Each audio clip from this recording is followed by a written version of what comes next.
Abigail is the newest vampire movie that's brought to us by the directors of the horror comedy Ready or Not from a few years back. This movie once again takes a very ridiculous sounding premise. In this case, it takes, this group of people led by Melissa Barrera. Their goal is to kidnap this girl. She's supposed to be the daughter of this extremely wealthy man. The objective is very simple. You take her, you lock her in this mansion, you watch her for about 24 hours. While that's going on, Gus from Breaking Bad is gonna apparently be negotiating with the father, trying to get $50 million out of the guy.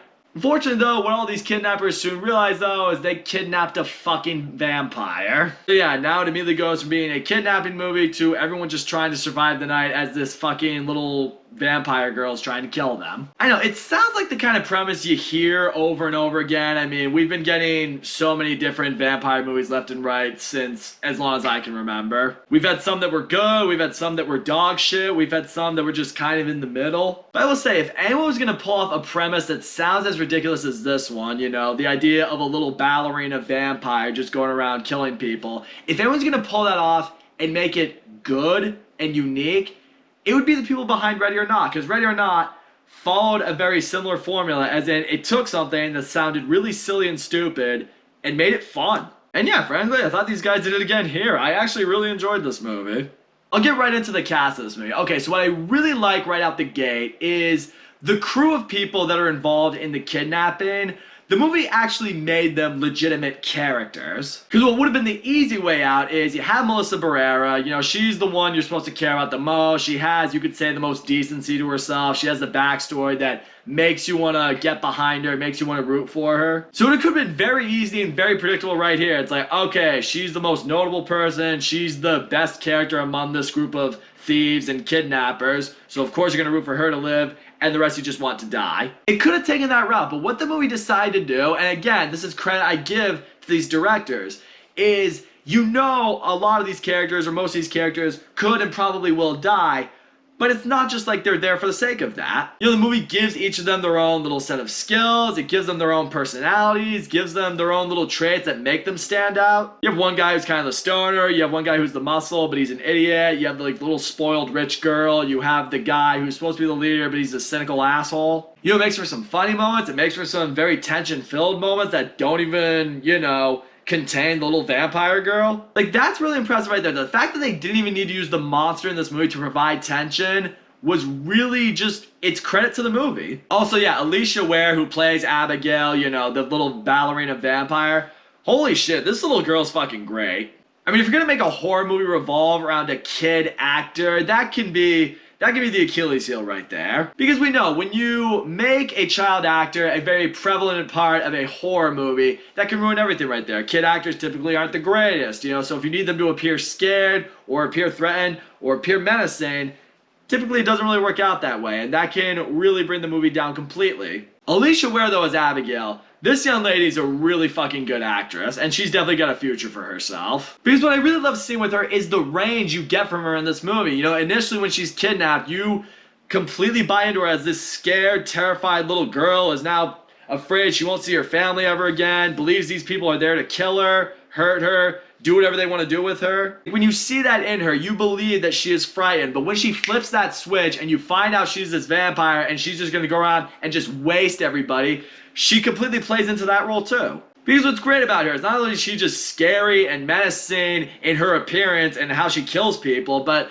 it's the way she toys with these people at the same time. She's constantly making little digs at them, point out the flaws that each of them have, their backgrounds, why, they're all doing what they're doing. Also, maybe even giving them that little bit of false hope. It's like, if you do this for me, I will let you walk away from this. I will let you live. And again, that brings more tension into the group. It's like, do we even believe her? Is that true?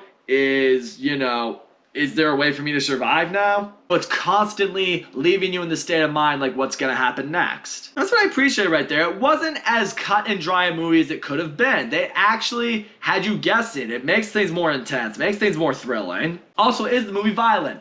Oh yeah, it absolutely is. That's what I'll say right there. If you loved the insane, completely ridiculous, bloody, gory violence that we got in Ready or Not, well, it's here too. I don't know, I guess it's just the style these directors like to go for, but again, it's completely absurd, it's ridiculous, and when you watch it, it feels, I don't want to say excessive, but just, I don't know, just kind of nuts. It's fun and just makes the movie more original. Like, yeah, we see blood and gore all the time in these horror, slasher, thriller kind of movies, but never to the extent like this. As far as flaws with the movie go, I mean, the movie does follow very stereotypical horror tropes here and there, you know, people making really stupid decisions, you know, there's one moment like they have the girl, you know, immediately when they kidnap her, and at one point, you know, someone takes the blindfold off her because they want her to feel, you know, comfortable. In my head, I'm just like, this seems like kidnapping fail 101 right there. It's like, leave the blindfold on the kid. Don't let her see you. Don't let her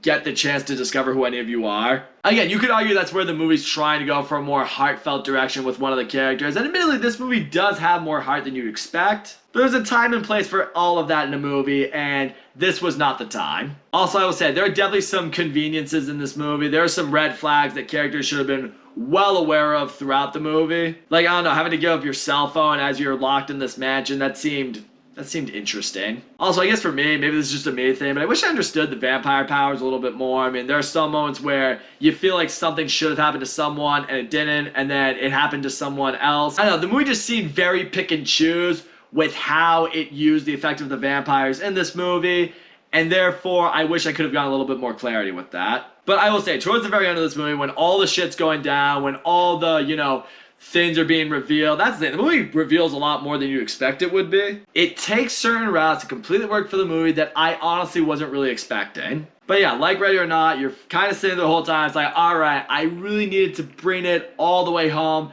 And it pretty much does exactly that. Like in this case, it's not just about the journey, it gives you a great destination towards the end of it as well. So all in all, Abigail, yeah, it's a fun vampire movie. The cast across the board was excellent. The group of kidnappers all stood out.